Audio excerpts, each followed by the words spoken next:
Plasma membrane, also known as cell membrane or biomembrane. It is present in all living organism and this is absolute requirement of every living organism. Different type of models दिए गए थे, but most accepted model की बात करें तो वो आपका है फ्लूइड मोजाइक मॉडल, जो कि सिंगर और निकोलसन के द्वारा दिया गया है 1972 में।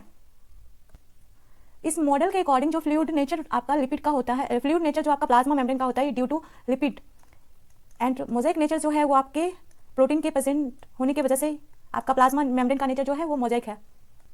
अगर हम प्लाज्मा मेम्ब्रेन की कंपोजिशन की बात करें तो कंपोजिशन में क्या पाया जाता है, वो आपका लिपिड प्रेजेंट होता है, लिपिड के साथ प्रोटीन एंड कार्बोहाइड्रेट प्रेजेंट होता है। ये कंपोजिशन क्या है, वेरी करता है डिफरेंट टाइप ऑफ सेल में।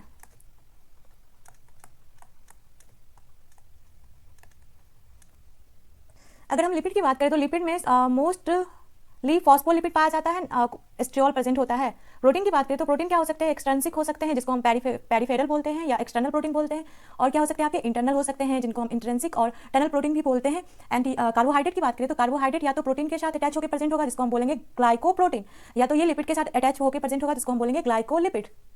जिसमें कि आपका लिपिड जो है वो बिहेव लाइक सी, यानी कि लिपिड आपका सी के जैसा बिहेव कर रहा है, उसमें प्रोटीन जो है वो आपका आइसबर्ग के जैसा बिहेव कर रहा है। लिपिड जो प्रेजेंट होते हैं वो बाइलेयर का मतलब ये आपका एक लेयर हो गया और ये आपका दूसरा लेयर हो गया, ये दोनों मिला के क्या बना है, बाइलेयर। और ये बाइलेयर किसका है, लिपिड का। और लिपिड में कौन सा लिपिड, फॉस्फोलिपिड।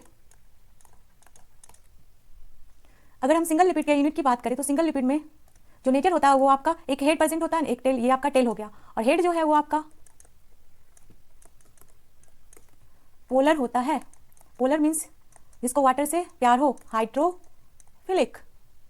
एंड टेल आपका जो है वो नॉन पोलर और इसको हम बोलते हैं हाइड्रोफोबिक, जिसको वाटर से क्या है, फोबिया।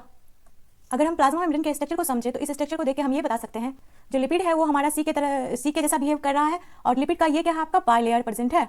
और इस बाइलेयर में, इस सी में जो प्रोटीन है वो क्या है, आइसबर्ग के जैसा बिहेव कर रहा है, ये आपका क्या है, प्रोटीन। और जो प्रोटीन लेयर के अंदर धसा हुआ है, इंबेडेड है, उसको हम क्या बोल रहे हैं, इंटीग्रल प्रोटीन। और इंटीग्रल प्रोटीन को ही हम क्या बोलते हैं, टनल प्रोटीन। और ये प्रोटीन क्या है, बहुत सारे बायोमोलिक्यूल्स को, बहुत सारे मॉलिक्यूल्स को ट्रांसपोर्ट करवाता है, या तो सेल के अंदर इन करवाएगा या तो सेल के बाहर ले जाएगा किसी बायोमोलिक्यूल्स को। अब इस प्रोटीन से अटैच क्या होगा, आपका कार्बोहाइड्रेट होगा। अगर ये प्रोटीन से अटैच कार्बोहाइड्रेट है तो ये आपका क्या हो गया, ग्लाइकोप्रोटीन।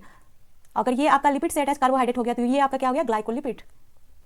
कुछ प्रोटीन जो होते हैं वो किनारे पे पाए जाते हैं, यानी पेरीफेरी पे, उसको हम क्या बोल सकते हैं, पेरीफेरल प्रोटीन। ये आपका क्या हो गया, ये सब आपका। और ये जो आपका है वो क्या है, पेरीफेरल, और इसको हम क्या बोल सकते हैं, एक्सट्रिंसिक प्रोटीन। प्रोटीन का स्ट्रक्चर आपने पढ़ रखा है, तो जिसमें मेजर तरीके से जो प्रोटीन का स्ट्रक्चर आपने पढ़ा था, इंटीग्रल प्रोटीन का जो नेचर होगा वो अल्फा हेलिकल होगा। कैसा होगा आपका, alpha helical integral protein present होता है आपके फॉस्फोलिपिड में, बाइलेयर में। प्लाज्मा मेम्ब्रेन में बायोमोलिक्यूल का डिस्ट्रीब्यूशन जो है वो आपका एसिमेट्रिकल होता है, यानी कि ये ऐसा नहीं है कि लिपिड का नंबर जो है प्रोटीन के नंबर के बराबर है, या फिर कार्बोहाइड्रेट जो है वो प्रोटीन के नंबर के बराबर पाया जाए। और फॉस्फोलिपिड बाइलेयर में कहीं कहीं वाइड जो बच जाते हैं उसको भरने के लिए क्या प्रेजेंट होता है, एस्ट्रियोल। और एनिमल सेल में ये क्या होगा, कोलेस्ट्रॉल होगा। प्लांट में फाइटोएस्ट्रॉल होगा, फंगी में है वो आपका एर्गोएस्ट्रॉल होगा। आई होप कि आपको ये स्ट्रक्चर